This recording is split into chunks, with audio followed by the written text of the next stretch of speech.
The air was warm and muggy. We were a long way from our Scottish home. I could see towering cumulus clouds building into thunderstorms on the horizon.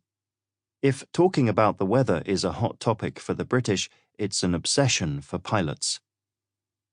I now stood with my wingman Johnny, wearing our flying suits and each clutching a brew as we pored over the information pack detailing the target. We were in what was grandly called the Squadron Planning Facility, a small, stuffy room with maps on the walls, a few old chairs, 2 computers, and an electric kettle. The RAF never goes to war without plenty of tea. The base consisted of a rudimentary series of brick buildings clustered at one side of the runway. Through the window, I could see 6 Typhoon fighters precisely parked like reflections of each other, their wings glowing in the dipping sun. It was late afternoon. We'd been on the ground for less than 24 hours. 48 hours earlier, I had got one squadron together in our hangar in total secrecy. Surrounded by the jets sitting poised for action, I briefed the final preparations while we waited for the outcome of the House of Commons vote on airstrikes in Syria. If the motion were passed, we would be deploying on operations at first light. Throughout 2015, the world had looked on in horror as terrorists in convoys of pickup trucks crossed Iraq and Syria, killing everyone who stood in their path. They had seized an area of territory the size of France, killing tens of thousands, taken control of Mosul, a cosmopolitan city of 2 million, and planted their black flags over what they called the Islamic State. The Middle East was collapsing. ISIS gunmen and suicide bombers had crept west into Europe. On the 13th of November 2015, 130 people were butchered and another 416 injured on the streets of Paris, in the worst violence seen in France since the Second World War.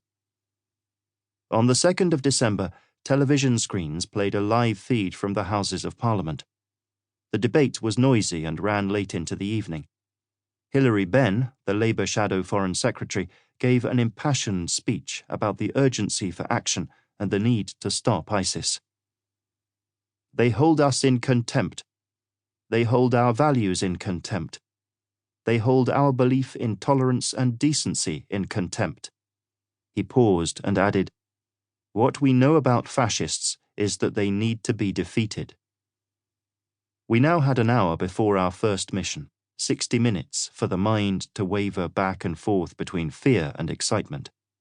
Even after all the training, dropping live bombs is hugely risky, and a lot of things can go wrong. They say conflict is a failure of politics.